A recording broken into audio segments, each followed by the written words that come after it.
म्हणाली आज तुझ्यासाठी काहीतरी खायला मी सरप्राईज करणार आहे. चल तुला दाखवते. काय सरप्राईज करताय? अगं आज मी मुगाची भजी करणार आणि त्याला जोडीला चटणी करणार. पुदिना, शेंगदाणे, खोबरं मिक्स चटणी खूप छान होते. आणि थोडेसे ब्रेड आहेत आपल्याकडं, त्याचे सँडविच करू वेगळ्या पद्धतीचे. हे बघ आता हे डाळ मी बारीक केली आहे.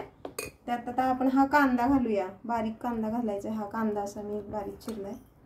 त्यात कोथिंबीर घालणार आहे. ती पण चिरून ठेवली मी. साधारण 1-1.5 कांदा. हे वाटीवर डाळ भिजवली तरी खूप होते. आणि मिरची घातली वाटताना थोडीशी. आता मिरची पूड पण घालणार आहोत आपण. हळद घालायची नाही, हळदीनं काळं पडतं रंग त्याचा, म्हणून हळद नाही घालायची. आता तुला सरप्राईज म्हणून खर्च करते, पण तुला पण थोडंसं माहीत पाहिजे म्हणून ह्या गोष्टी मी सांगते तुला. थोडं ओवा घालणार आहे आपण. मीठ घालायचं आणि आपण ते बॅटर तयार करून घेऊन तोपर्यंत चटणीची तयार करू. आजची ही स्पेशल पुदिना चटणी बरं का. आणि ती आपण लोखंडी तव्यात भाजणार आहे. त्याचं आयर्न त्याला आपल्याला भेटतं आणि खूप छान खमंग भाजलं जातं सगळं. आणि सगळं वेगळं वेगळं भाजणार आहे आपण. शेंगदाणे, डाळ, खोबरं, पुदिना, मिरच्या, कोथिंबीर पण घालणार, लसूण घालणार थोडा आपण त्यात. खोबरं भाजूया. ते पण चांगलं भाजायचं. जेवढे छान भाजेल तेवढं छान चव येते त्याला. आणि चटणी चांगली लागते सगळ्याला.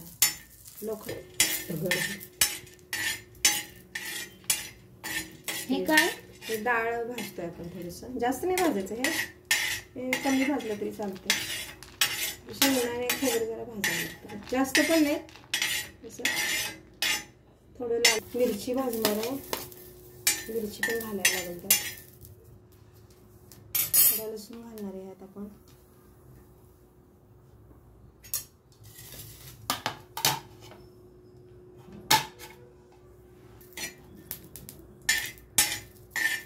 हे असं कढीपत्ता वगैरे जास्त भाजायचं नाही, लगेच करपतं.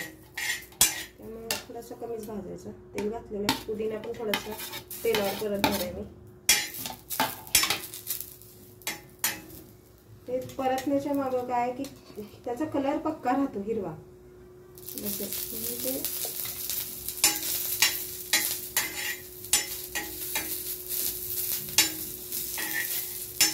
त्यानंतर आपण चटणीच्या साहित्यामध्ये थोडंसं तेल ऍड करणार आहे. मीठ, साखर थोडीशी घालणार आहे. मीठ आणि थोडी किंचित चवीला साखर घालायची. जास्त नाही घालायची. चवीला साखर जरा. आणि थोडंसं तेल घालायचं. अगदी 1 चमचा तेल घालणार आहे आता. आता प्रसाद पण आलाय, त्याला पण आवडतात भजी खूप. म्हणलं आजचा मेनू जरा वेगळा करूया. आणि मूग भजी आणि पुदिन्याची चटणी. आपण आता तेल घालूया कढईत. जरा गरम होऊ दे. थोडे आपण पकोडे करून घेऊ. नंतर भजी म्हणजे भजी. मूग भजी का खायची? डाळीच्या पिठानं पोट फुगतं आणि मूग हलका असतो, तर आपल्या तब्येतीलाही चांगलं असतं मुगाचं. आणि त्यासाठी हा वेगळा प्रयत्न आहे की मुगाची भजी करूया आपण. मूग डाळ भिजवून त्याची भजी करली. सर्वांनाच आवडतात. तेल आता छान तापलंय बरं का.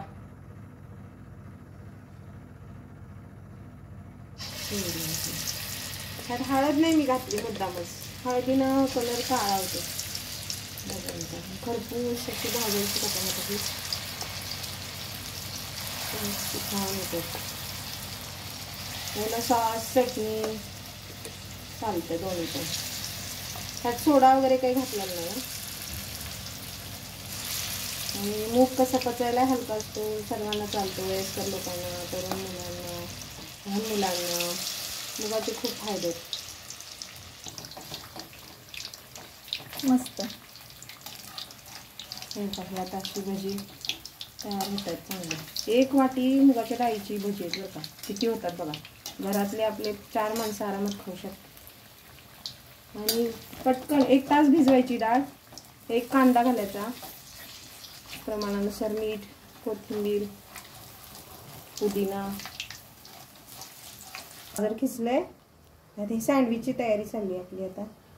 आणि टोमॅटो, थोडा कांदा, बीट खिसून घेतले. नंतर ही काकडी घालणार आहे आपण सँडविचमध्ये. असं हेल्दी सँडविच आपण करणार आहे. हे सगळं पण चटणी लावणार आहे.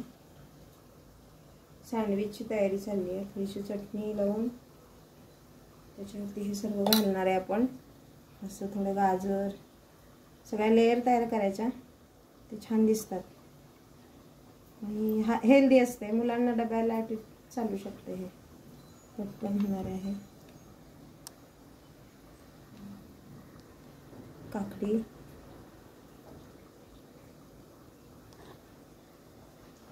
कांदा, बीट,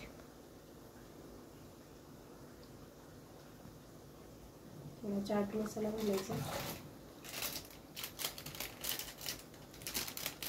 चाट मसाला टाकतोय आपण थोडा ह्यात,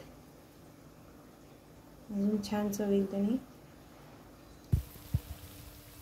आता ही होत आली तर काढणार आहे आपण. आता बघ कशी सुंदर कलर आलाय, सोनेरी. फुगलेत पण छान आणि आज जाळी पण झाली आहे. थोडंसं असं पातळ, जास्त घट्ट नाही. आणि